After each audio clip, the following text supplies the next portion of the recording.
એમટીએસનું વર્ષ 2024-25 માટે 673.50 કરોડ બજેટ મંજૂર. ટ્રાન્સપોર્ટ મેનેજરે રજૂ કરેલા ડ્રાફ્ટ બજેટમાં 32 કરોડનો વધારો.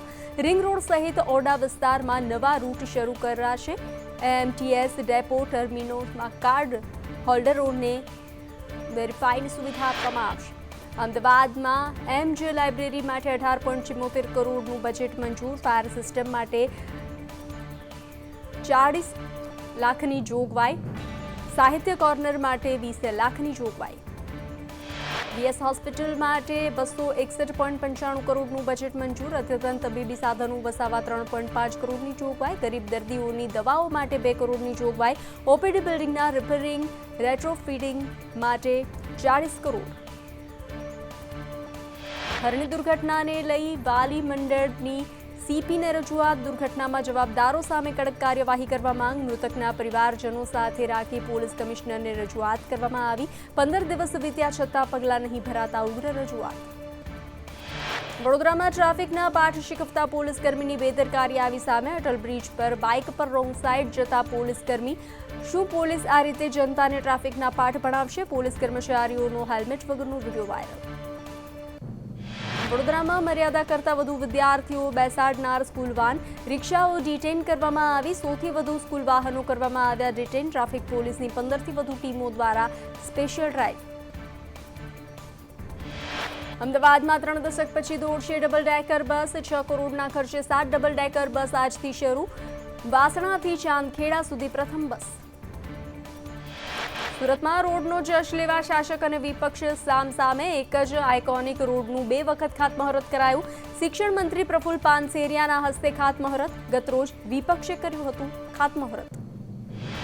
મહેન્દ્ર પટેલ સામે કુલ 5 ફરિયાદ નોંધાઈ. તોડનો કુલ આંક 1.54 કરોડ પર પહોંચ્યો. 4 સુરત અને 1 ભાવનગરના સ્કૂલ સંચાલકોએ ફરિયાદ નોંધાવી. લોકસભા 2024ની ચૂંટણીને લઈ પોલીસ એક્શનમાં. અમદાવાદના શાહપુર ખાડિયા ગાયકવાડ હવેલીમાં સીપી જીએસ માલિકે લીધી મુલાકાત. સીપી જેસીપી સેક્ટર 1ને સંવેદનશીલ બૂથોની લીધી મુલાકાત. સુરતમાં લાખો વાહન બ્લેકલિસ્ટ કરતા કોંગ્રેસના દર્શન નાયકે સીએમને કરી ફરિયાદ. ભાજપ પ્રદેશ પ્રમુખ CR પાટીલના પુત્રની કાર પણ બ્લેકલિસ્ટ.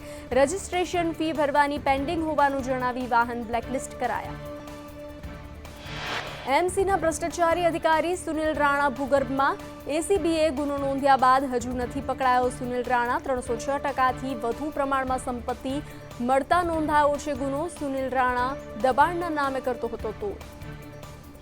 બનાસકાંઠાના ડીસામાં મામલતદારની કાર્યવાહી. રેતી ભરીને જતા ખાનગી વાહનોમાં ચેકિંગ. રેતી ભરીને જતા 6 ડમ્પરો કર્યા જપ્ત. ખાણ ખનીજ વિભાગે વધુ તપાસ હાથ ધરી. વ્યારામાં આરએસએસ દ્વારા તાપી હુંકાર કાર્યક્રમ. અંદાજે 2000 સ્વયંસેવકો જોડાશે કાર્યક્રમમાં. રજીસ્ટ્રેશન શાખા પથ સંચલન કાર્યક્રમમાં ખાસ આકર્ષણો.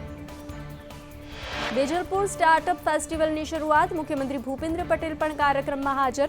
યુવાનોને આગળ વધવા એમએલએનો નવો પ્રયાસ. રાજ્ય સરકારે તીર્થસ્થાનના કક્ષામાં ફેરફાર કર્યો. ઊંઝા ઉમિયા માતાજી મંદિરનો અકક્ષાના તીર્થસ્થાનમાં સમાવેશ. હોદ્દેદારોએ સીએમ ભૂપેન્દ્ર પટેલની શુભેચ્છા મુલાકાત લીધી. પંચમહાલમાં પક્ષી અને માનવ વચ્ચેના લાગણીસભર સંબંધોનો અનોખો કિસ્સો. મિત્રની અંતિમ યાત્રામાં નનામી સાથે જ રહેલા પોપટ મિત્ર સાથે અંતિમ ફેરા ફર્યાનો અજીબોગરીબ કિસ્સો. ઘોઘંબાના ધનેશ્વરની મુવાડી ગામની આ ઘટના.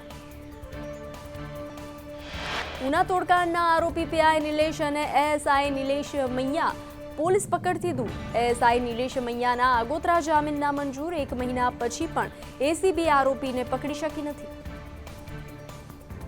સુરક્ષા માટે દરિયાઈ પટ્ટીમાં પોલીસે સતર્કતા વધારી. દ્વારકા જિલ્લામાં પોલીસનો ટેકનોલોજી પ્લાન્ટ તૈયાર. ગુનાહિત પ્રવૃત્તિઓને ડામવા સોલાર કેમેરા લગાવવામાં આવ્યા. દરિયાકાંઠે અને બંદર પર પોલીસ દ્વારા સતત પેટ્રોલિંગ. કચ્છ યુનિવર્સિટીમાં પરીક્ષા વિભાગનો છબરડો. અધૂરી વિગતો સાથે બીકોમ સેમેસ્ટર 5નું પરિણામ મુકાયું. એબીવીપીએ ધ્યાન દોરતા યુનિવર્સિટી દ્વારા પરિણામ અટકાવી દેવાયું. પોરબંદર મોરબીના હળવદમાં સ્કૂલ વાન ચાલકોની બેદરકારી. સ્કૂલ વાનમાં ક્ષમતા કરતાં વધુ બેસાડાય છે વિદ્યાર્થીઓ. નાણાં કમાવાની લાલચમાં વિદ્યાર્થીઓના જીવ જોખમમાં. સરકારી પ્રાથમિક શાળા નંબર 4ના બાળકોનો વિડીયો વાયરલ. રાજકોટમાં જાહેરમાં ગંદકી કરનારની હવે ખેર નહીં. આરએમસીએ ગંદકી ફેલાવનારા સામે લીધો આકરો નિર્ણય. જાહેરમાં પાન ખાઈ થૂકશે તો ₹10,000 સુધીનો દંડ. મેડિકલ વેસ્ટ ફેંકનાર સામે 20,000 થી 25,000 સુધીનો દંડ. રાજકોટમાં પીજીવીસીએલ કચેરી બહાર સતત ત્રીજા દિવસે ધરણા યથાવત. ઉમેદવારોની પીજીવીસીએલ 1માં GSO 4 મુજબ ભરતી કરવાની માંગણી છે. 1,000 થી વધુ ઉમેદવારો આ માંગણીને લઈને લડત ચલાવી રહ્યા છે. એલકે અડવાણીને ભારત રત્નનો ખિતાબ. પીએમ મોદીએ ટ્વિટર પર પોસ્ટ કરી જાણકારી. પીએમ મોદીએ કહ્યું, ભારતના વિકાસમાં અડવાણીજીનું મોટું યોગદાન. પીએમ મોદીએ એલકે અડવાણીને પાઠવી શુભકામનાઓ. અડવાણીને ભારત રત્ન મુદ્દે ભાજપ પ્રદેશ પ્રમુખનું નિવેદન. અડવાણીજીમાં દેશ માટે સમર્પિત હતા. પીએમએ ખિતાબ આપીને તેમની કદર કરી છે.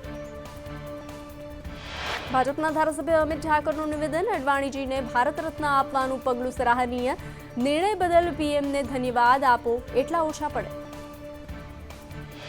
અડવાણી મુદ્દે પૂર્વ સીએમ વિજય રૂપાણીનું નિવેદન. અડવાણીજીએ દેશ માટે ઘણું કામ કર્યું છે. અડવાણીજીને ભારત રત્નથી નવાજવામાં આવ્યા છે.